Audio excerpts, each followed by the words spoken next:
All right, the San Antonio Spurs lost Game 1 at home as the favorites. That's a problem, but it's a survivable one. Game 2, though, on Friday is a different animal entirely, because if they lose that one too, they fall down 0-2. And here's the question every Spurs fan is afraid to ask. Has anyone ever really survived that? Because there's a reason the phrase must-win game gets thrown around in the finals, and it almost always points at Game 2 for the team that's already down 1. So before a single ball is tipped on Friday, let's understand exactly how high the stakes are and what history says about the hole the Spurs are trying to avoid. This is Game is Culture.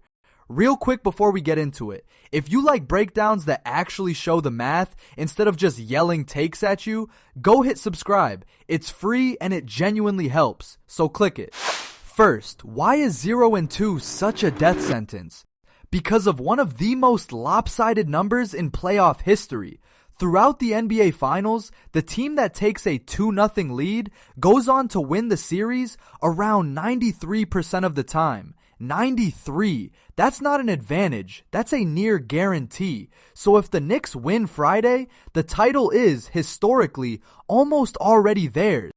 And the flip side is even more brutal. In the entire history of the finals, the number of teams that have fallen down 0-2 and still come back to win it all, you can count on one hand. It has happened, but it is one of the rarest feats in the sport. So a 0-2 hole isn't a setback, it's a cliff. So why does that 2-game lead carry so much weight? Look at how the series math changes. Right now at 1-0, the Spurs are in trouble but alive. At 0-2, the picture collapses. They'd have to win 4 of the next 5 games against the team that just beat them twice with multiple games still to play in New York. The margin for error doesn't shrink, it vanishes. And it's not just the math, it's the momentum. Because a team that wins the first 2 games of a finals walks into the rest of the series believing it cannot lose. And the team down 0-2 starts to feel the walls closing in. So the gap between 1-1 and 0-2 isn't one game. It's the difference between a series and a funeral. Now here's what makes it scarier for San Antonio specifically. Because they already gave away home court. They lost Game 1 in their own building. So Game 2 isn't just about avoiding 0-2. It's about not letting the Knicks leave San Antonio with a stranglehold on the series before it ever even reaches New York. If the Spurs drop both home games, they have to win on the road just to survive.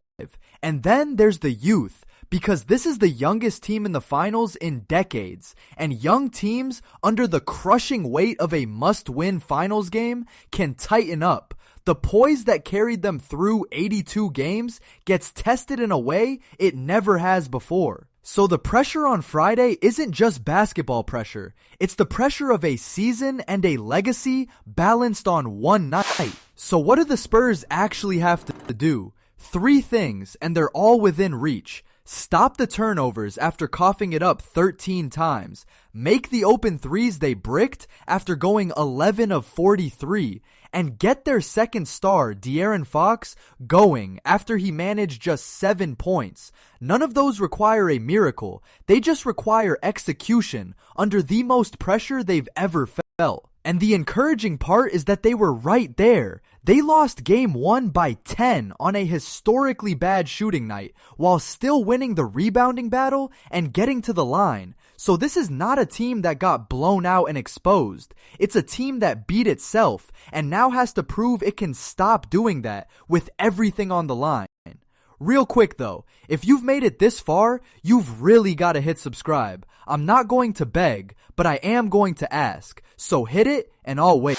So picture the actual climb out of an 0-2 hole. It is staggering because to come back from 0-2, the Spurs would have to win 4 of the next 5 games against a 53-win Knicks team with multiple games still to play in New York. So you're asking a team that just lost twice to suddenly beat that same opponent 4 times in 5 tries, half of them on the road? When you say it out loud, you understand why it almost never happens. And the math is only half of it. The other half is mental. Because down 0-2, every single possession starts to carry the weight of elimination creeping closer. Role players tighten up. Stars start to press and force shots. The margin for any error shrinks to nothing. So the hole isn't just a number on a bracket. It's a psychological weight. And it gets heavier with every quarter that passes. And that's the cruelest part of falling behind 2 games. The pressure that causes the mistakes is created by the very deficit those mistakes dug. It feeds on itself. A nervous team turns it over, falls further behind, gets more nervous, and turns it over again. So the entire goal of Game 2 for San Antonio is to never let that spiral start in the first place. But let's flip it. What if the Spurs win Friday? Then everything changes. A 1-1 series with the Knicks having to win 4 of the last 5 is a completely different story. San Antonio steals back the momentum, heads to New York with belief, and turns a near disaster into a fresh start. So Game 2 isn't just about avoiding a cliff. It's about flipping the entire emotional balance of the series. And that's why a single regular game in early June carries the weight of a championship. Win it, and the Spurs are a live underdog with all the talent in the world. Lose it, and they join one of the most hopeless clubs in playoff history. The same 48 minutes, leading to 2 completely opposite futures. Now, the honest reality check. Because history is a guide, not a law, 93% still leaves a door open. And this Spurs team, young, deep, fearless, and on its home floor, is exactly the kind of group that could be the rare exception. So even if they fall to 0-2, you should not bury them. You should just understand fully how steep the mountain becomes.